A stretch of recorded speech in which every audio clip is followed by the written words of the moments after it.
Hi students, welcome in chemistry classes. I am Priyanka Jain और आज आप देख रहे हैं ऑर्गेनिक की कुछ स्पेशल टॉपिक्स जैसे कि हेटेरोसाइक्लिक कंपाउंड। तो हमने एक नई प्ले लिस्ट स्टार्ट करी है यहाँ पर हेटेरोसाइक्लिक कंपाउंड्स के लिए, क्योंकि अभी तक इस पे मैंने कोई लेक्चर्स बनाए नहीं थे और आप लोगों की डिमांड थी, इसलिए आज से हम ये नया टॉपिक स्टार्ट कर रहे हैं। ठीक है, तो अगर आपको वीडियो पसंद आए तो प्लीज ज्यादा से ज्यादा स्टूडेंट्स के साथ इसे शेयर करिएगा। तो चलिए सबसे पहले स्टार्ट करते हैं। हेटेरोसाइक्लिक कंपाउंड्स होते क्या है? All those compounds that are cyclic and that have at least one heteroatom in their ring are called heterocyclic compounds. Means to say, अगर कोई cyclic compound है और उसमें साइकिल में कार्बन के अलावा दूसरा कोई एटम प्रेजेंट है, जैसे कि एक्स क्या हो सकता है?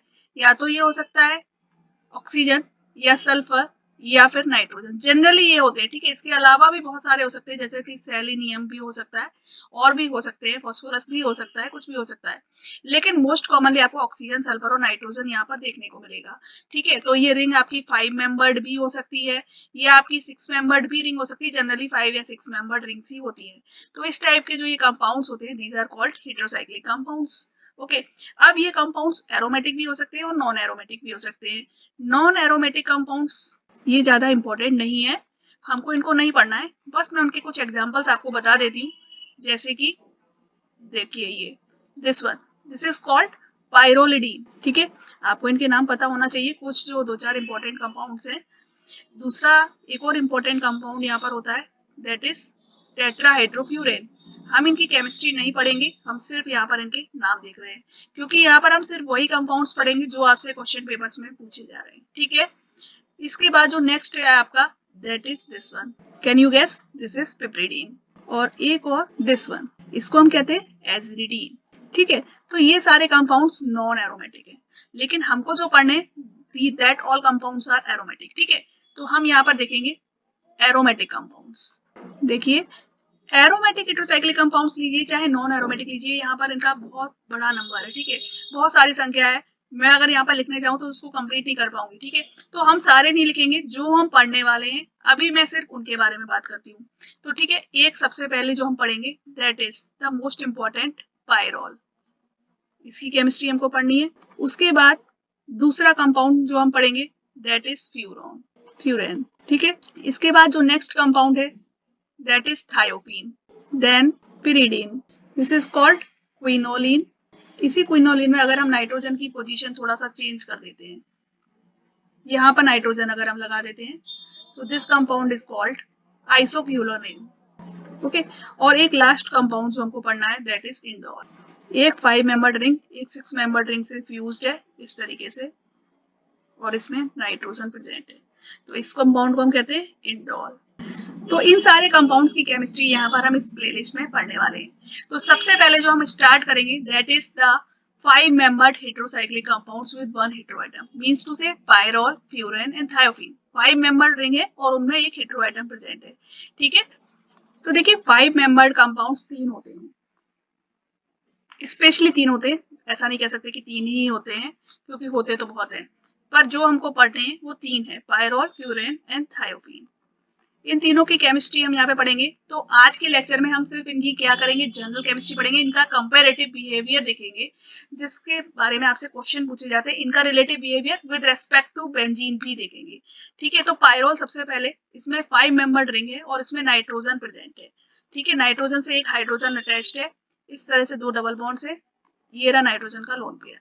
ठीक है, दूसरा जो आपका कंपाउंड है फ्यूरेन, इसमें ऑक्सीजन प्रेजेंट है 5 मेंबर्ड रिंग में, यहाँ पर डबल बॉन्ड है, और फ्यूरेन में ऑक्सीजन के पास 2 लोन पेयर ऑफ इलेक्ट्रॉन्स इस तरीके से। ठीक है, थायोफीन भी 5 मेंबर्ड रिंग है और यहाँ पर रिंग में आपका सल्फर प्रेजेंट है, सल्फर के पास भी यहाँ पर 2 लोन पेयर ऑफ इलेक्ट्रॉन्स होते हैं, इस तरीके से आप डबल बॉन्ड बना दीजिए। अब आप देख सकते हो यहाँ पर कि ये तीनों कंपाउंड्स क्या है, एरोमेटिक है। क्यों एरोमेटिक है, इसके पीछे क्या कारण है? एक तो ये साइक्लिक है, ठीक है, दूसरा ये प्लेनर है, ठीक है, और तीसरा इनके पास 4n+2 पाई इलेक्ट्रॉन्स प्रेजेंट है। ठीक है, अब 4n+2 पाई इलेक्ट्रॉन्स किस तरीके से प्रेजेंट है वो भी देख लीजिए। ये देखिए 2 पाई बॉन्ड्स यहाँ पर प्रेजेंट है, तो यहाँ पर आपके टोटल 4 इलेक्ट्रॉन्स इस 2 पाई बॉन्ड के हो गए, एक इस बॉन्ड के एक इस बॉन्ड के। ठीक है, अब नाइट्रोजन के पास लोन पेयर ऑफ इलेक्ट्रॉन है, वो भी यहाँ पर काउंट किया जाएगा क्योंकि वो एरोमेटिक बनने में शामिल हो रहा है। ठीक है, ये भी इस पाई इलेक्ट्रॉन क्लाउड का ही एक हिस्सा है, इसलिए ये भी इसमें शामिल होगा। तो टोटल यहाँ पर 6 पाई इलेक्ट्रॉन्स है। इसी तरीके से फ्यूरेन में भी 2 और 2 पाई बॉन्ड के यानी कि 4 इलेक्ट्रॉन्स और 2 ऑक्सीजन के यानी कि 6 पाई इलेक्ट्रॉन्स है। इसी तरह से थायोफीन में भी है, ठीक है। लेकिन थायोफीन और फ्यूरेन में ये सेकंड एक extra lone pair of electron भी प्रेजेंट है जो कि पायरोल के पास नहीं है, ठीक है। तो ये चीज इन दोनों को डिफरेंट बना रही है, यानी पायरोल को फ्यूरेन और थायोफीन से थोड़ा डिफरेंट बना रही है। किस तरीके से, देखिए ये देखिए मैं यहाँ पर आपको स्ट्रक्चर बनाकर बताती हूँ। अगर हम इनका स्ट्रक्चर देखें, ये 5 मेंबर्ड रिंग है, ठीक है। यहाँ पर क्या हो रहा है एक्चुअली में, sp2 हाइब्रिडाइजेशन है। sp2 हाइब्रिड ऑर्बिटल्स में आपके इलेक्ट्रॉन्स है, ठीक है। उसके अलावा यहाँ पर pz ऑर्बिटल्स इस तरीके से क्या है, ये pz ऑर्बिटल्स जो है वो प्लेन के परपेंडिकुलर प्रेजेंट है और इस तरीके से यहाँ पर एक एक इलेक्ट्रॉन ये इनमें पार्टिसिपेट कर रहा है, किसमें, एरोमेटिसिटी में। और यहाँ पर ये देखो, ये जो आपका ये देखिए ये नाइट्रोजन का p ऑर्बिटल है और इसमें भी एक लोन पेयर ऑफ इलेक्ट्रॉन है। ये जो लोन पेयर ऑफ इलेक्ट्रॉन है ये क्या है, पाई क्लाउड का पार्ट है। This electron pair is the part of pi electron cloud, यानी कि ये इस मॉलिक्यूल को एरोमेटिक बनाने में पार्टिसिपेट कर रहा है। जबकि इसके परपेंडिकुलर यहाँ पर ये देखिए ये क्या है आपका sp2 ऑर्बिटल, ठीक है। ये नाइट्रोजन का sp2 हाइब्रिड ऑर्बिटल है। यहाँ पर जो इलेक्ट्रॉन है वो हाइड्रोजन के साथ बॉन्ड बनाने में इन्वॉल्व हो गया है, ठीक है। तो यहाँ पर सिर्फ नाइट्रोजन के पास, this one is nitrogen, nitrogen के पास यहाँ पर एक लोन पेयर था जो कि पाई इलेक्ट्रॉन क्लाउड के पार्ट में बन गया है, ठीक है। अब इसी तरीके से अगर आप देखते हो दूसरा स्ट्रक्चर जो कि फ्यूरेन का है, वो देखिए वो किस तरीके से डिफरेंट है। ये देखिए फ्यूरेन में भी इसी तरीके से ये pz ऑर्बिटल्स प्रेजेंट हैं जो कि इस मॉलिक्यूल के परपेंडिकुलर है, ठीक है। और ये रहा आपका ऑक्सीजन, ठीक है। ऑक्सीजन को मैं डिफरेंट कलर से थोड़ा बना देती हूँ। ये देखिए ये है ऑक्सीजन, ठीक है। अब यहाँ पर ऑक्सीजन के पास भी एक sp2 हाइब्रिड ऑर्बिटल है इस तरीके से, ठीक है। और इसमें भी एक इलेक्ट्रॉन पेयर प्रेजेंट है, ठीक है। बाकी के ये देखिए एक एक एक और एक, ये इस तरीके से यहाँ पर इलेक्ट्रॉन्स है और 2 इलेक्ट्रॉन्स यहाँ पर है। तो आप देख पा रहे हो ये वाले जो 2 इलेक्ट्रॉन्स हैं ये पाई क्लाउड का पार्ट है। These are the part of pi cloud, यानी कि ये एरोमेटिक बनाने में कंपाउंड को पार्टिसिपेट कर रहे हैं। लेकिन ये वाले जो इलेक्ट्रॉन्स हैं these are sp2 hybrid orbital, ठीक है। ये sp2 हाइब्रिड ऑर्बिटल में प्रेजेंट है ये इलेक्ट्रॉन्स, ठीक है। So this is not a part of pi cloud, ये पाई क्लाउड का पार्ट नहीं है। तो यही बेसिक डिफरेंस है जो कि पायरोल के बीच में और आपके फ्यूरेन के बीच में या थायोफीन के बीच में है। थायोफीन और फ्यूरेन दोनों में यहाँ पर एक लोन पेयर एक्स्ट्रा प्रेजेंट है जो कि sp2 ऑर्बिटल में है, जो कि इस प्लेन के परपेंडिकुलर है और जो कि पाई इलेक्ट्रॉन क्लाउड का पार्ट नहीं है। इसलिए इसको हम डोनेट कर सकते हैं, लेकिन पायरोल के केस में यहाँ पर ऐसा कोई इलेक्ट्रॉन पेयर नहीं है जिसे कि पायरोल डोनेट कर सके, क्योंकि ये जो इलेक्ट्रॉन्स हैं ये तो ऐसे एरोमेटिक बनाने में यूज अप हो गए हैं। अब आप कहोगे कि पायरोल तो वीक बेस है। एक बहुत इंपॉर्टेंट बात जो आपको याद रखनी है यहाँ पर कि पायरोल बेसिसिटी शो कर सकता था क्योंकि इसके पास नाइट्रोजन है, लेकिन ये बेसिसिटी शो नहीं करता है। This is a weak base. क्यों वीक बेस है, क्योंकि नाइट्रोजन का जो लोन पेयर ऑफ इलेक्ट्रॉन है वो इस पाई इलेक्ट्रॉन क्लाउड में इन्वॉल्व है, ठीक है। अगर ये इसको डोनेट कर देगा तो इसकी एरोमेटिसिटी खत्म हो जाएगी। तो पायरोल कभी भी अपनी एरोमेटिसिटी को खत्म करके बेस की तरह बिहेव नहीं करेगा, यानी ये बेसिसिटी शो नहीं करता। इसीलिए आप कहते हैं कि पायरोल जो है वो एक्सट्रीमली वीक बेस है। लेकिन जो इसका कॉन्जुगेटेड एसिड होता है वो बहुत ही स्ट्रॉन्ग एसिड की तरह बिहेव करता है। अब हम यहाँ पर देखते हैं कि पायरोल के कुछ रेजोनेंस कंट्रीब्यूशन स्ट्रक्चर किस तरीके के होते हैं। जो पहला स्ट्रक्चर होगा वो कुछ इस तरीके से होगा, ओके। ये हमारा क्या है, नॉर्मल पायरोल का स्ट्रक्चर, ओके। अब क्या हो सकता है, ये जो इलेक्ट्रॉन पेयर है ये कुछ इस तरीके से आ सकता है, लाइक दिस, ओके। तो यहाँ पर क्या होगा, यहाँ पर नेगेटिव चार्ज आ जाएगा, ओके, इस तरीके से। और ये वाला बॉन्ड जो है वो इधर शिफ्ट हो जाएगा, ओके। तो यहाँ नाइट्रोजन पर अब क्या आ जाएगा, प्लस चार्ज आ जाएगा क्योंकि इसका लोन पेयर जो है वो वहां शिफ्ट हो गया है। नेक्स्ट अब क्या हो सकता है, ये चार्ज जा सकता है इस पोजीशन पर, तो अब बॉन्ड किधर चला जाएगा, इस साइड, राइट। और नाइट्रोजन पर क्या रहेगा, पॉजिटिव चार्ज। फिर क्या हो सकता है नेक्स्ट, अब जो एक्स्ट्रा कंडीशन बन सकती है वो क्या बन सकती है कि नेगेटिव चार्ज आ जाए इस पोजीशन पर, लाइक दिस। तो हमारे बॉन्ड्स कुछ इस तरीके से आ जाएंगे। ओके, यहाँ पर आ जाएगा पॉजिटिव चार्ज। और इसके बाद एक और कंडीशन क्या हो सकती है, ये देखिए, ये जो चार्ज है हमारा वो आ जाता है इस पोजीशन पर विद लोन पेयर। ओके, तो हमारा बॉन्ड यहाँ पर शिफ्ट हो जाता है और एक बॉन्ड यहाँ पर, लाइक, ओके, और ये आ जाता है पॉजिटिव चार्ज। तो these all are the resonance contribution of pyrrole. और इन सबको अगर हम मिक्स कर दें तो कुछ इस तरीके का रेजोनेंस हाइब्रिड बनता है जो कि पायरोल शो करता है। यहाँ पर होगा डेल पॉजिटिव चार्ज, ओके, और बाकी की सारी पोजीशंस पर आता है डेल नेगेटिव चार्ज।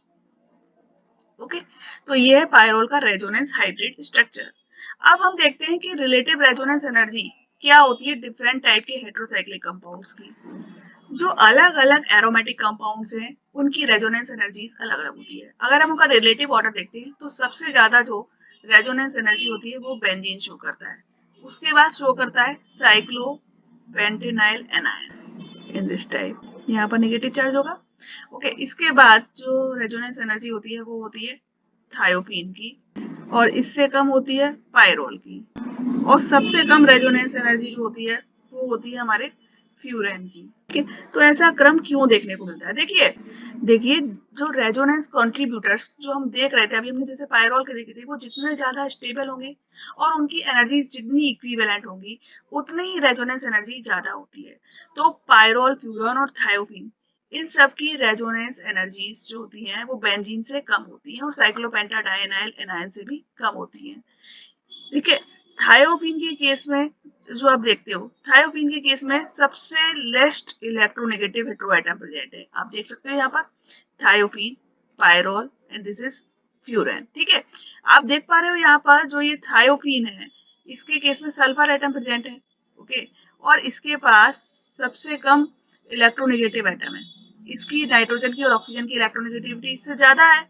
ठीक है, लेकिन इस चक्कर में क्या होता है, यहाँ पर रेजोनेंस एनर्जी जो होती है वो इसकी सबसे ज्यादा होती है, जबकि फ्यूरेन के पास जो है सबसे ज्यादा इलेक्ट्रोनेगेटिव हेटेरोएटम है, इसलिए इसकी रेजोनेंस एनर्जी जो होती है वो सबसे कम होती है।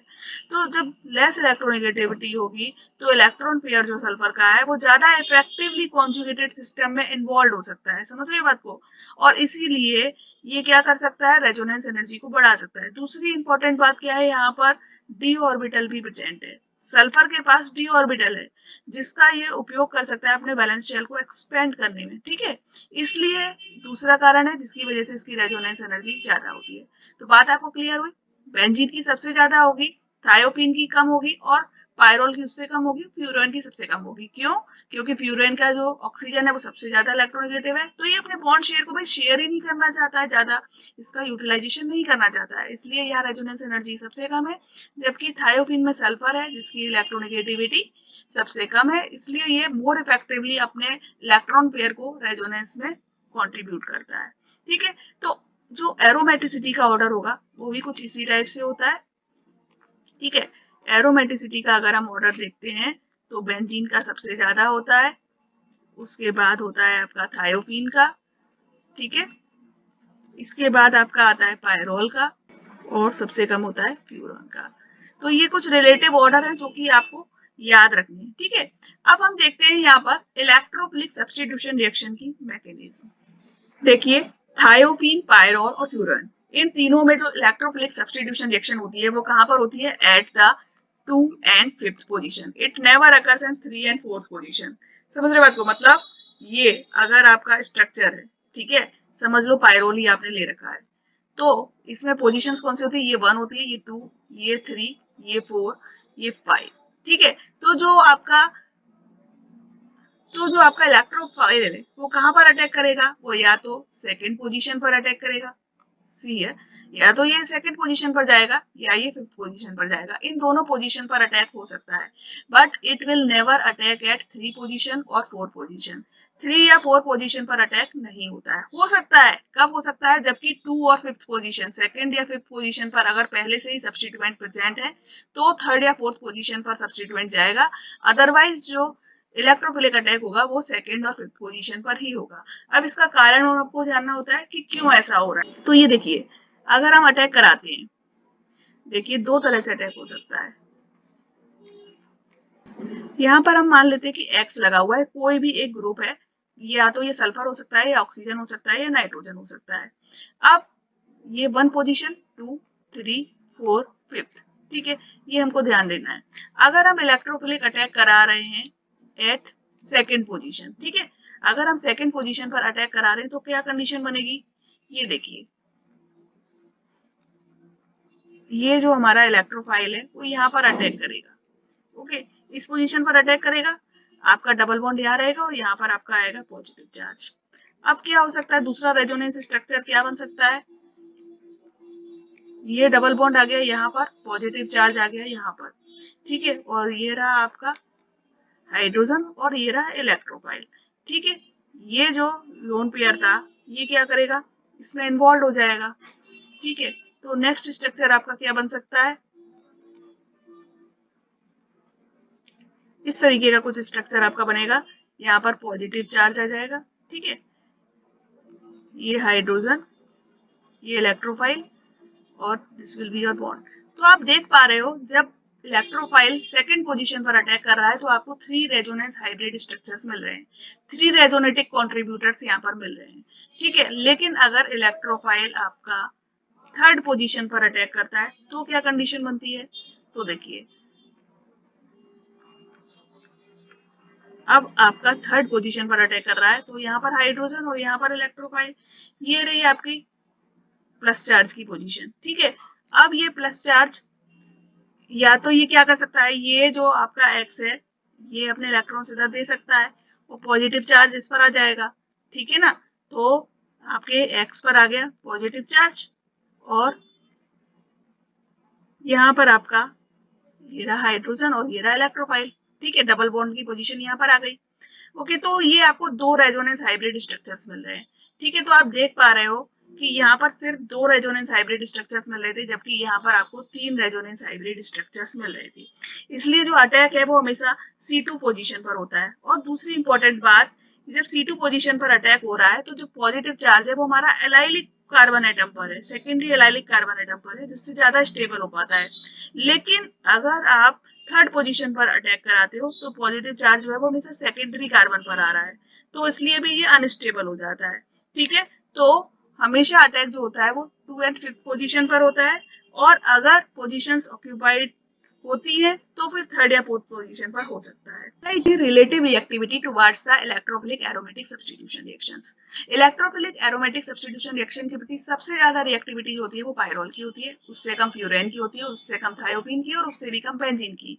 यानी आप देख पा रहे हो ये जो तीनों 5 मेंबर हेटेरोसाइक्लिक कंपाउंड्स है, इनकी रिएक्टिविटी बेंजीन की तुलना में काफी ज्यादा है।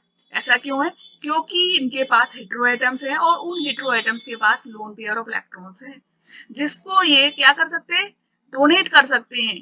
कार्बोकैटायन जो बन रहा था उस कार्बोकैटायन के पास पॉजिटिव चार्ज था, और उसको ये जो आपके नाइट्रोजन था, ऑक्सीजन था, या सल्फर था, ये क्या कर रहे हैं, अपने इलेक्ट्रॉन पेयर को उस कार्बोकैटायन को डोनेट कर रहे हैं, कंट्रीब्यूट कर रहे हैं उस रेजोनेंस स्ट्रक्चर में, जिसकी वजह से क्या हो रहा था, आपने देखा था नाइट्रोजन पे, ऑक्सीजन पे या सल्फर पे पॉजिटिव चार्ज आ रहा था, और इसकी वजह से ये जो स्ट्रक्चर्स थे वो क्या हो रहे थे, ज्यादा स्टेबलाइज हो पा रहे थे। लेकिन बेंजीन के केस में ऐसा कुछ भी नहीं है। दूसरी इंपॉर्टेंट बात, आपने देखा कि फ्यूरेन जो है वो पायरोल से कम इलेक्ट्रोफिलिक सब्स्टिट्यूशन रिएक्शन दे रहा है, कम रिएक्टिविटी शो कर रहा है। क्यों, क्योंकि नाइट्रोजन आपका लेस इलेक्ट्रोनेगेटिव है और ऑक्सीजन आपका ज्यादा इलेक्ट्रोनेगेटिव है, तो इसकी कॉन्ट्रीब्यूटिंग पावर कम हो जाती है। अब आप कहोगे कि सल्फर तो कम इलेक्ट्रोनेगेटिव है, तो इसकी तो इलेक्ट्रोफिलिक सब्स्टिट्यूशन रिएक्शन के प्रति जो रिएक्टिविटी है वो ज्यादा होनी चाहिए, पर ऐसा नहीं है। क्यों नहीं है, क्योंकि सल्फर में जो पाई इलेक्ट्रॉन्स हैं वो आपके 3p ऑर्बिटल में प्रेजेंट है, यहाँ पर 3p ऑर्बिटल इन्वॉल्व है, और आप जानते हो कि 3p ऑर्बिटल जो है वो 2p ऑर्बिटल के साथ में इफेक्टिवली ओवरलैपिंग नहीं कर सकता है, और इसीलिए ये जो इलेक्ट्रॉन्स को डोनेट करने की इसकी कैपेसिटी होती है, या जो कॉन्ट्रीब्यूटिंग स्ट्रक्चर्स होते हैं उनमें इसकी कॉन्ट्रीब्यूशन की कैपेसिटी कम हो जाती है, क्योंकि ओवरलैपिंग अच्छी नहीं होती है, ठीक है। तो ये जो थे ये अलग अलग ऑर्डर्स थे जो कि आपको याद रखने हैं। विद रीजंस, ठीक है, क्योंकि स्टेटमेंट वाइज क्वेश्चन पूछे जाते हैं इन पे, इसीलिए ये एक स्पेशल लेक्चर मैंने आपके लिए बनाया है। ठीक है, इस टाइप का लेक्चर आपको जल्दी नहीं मिलेगा, तो इसको बहुत ध्यान से देखिए। और अगर आपको लगता है किसी और स्टूडेंट को नीड है तो प्लीज इस वीडियो को ज्यादा से ज्यादा शेयर करिए, चैनल को सब्सक्राइब करिए।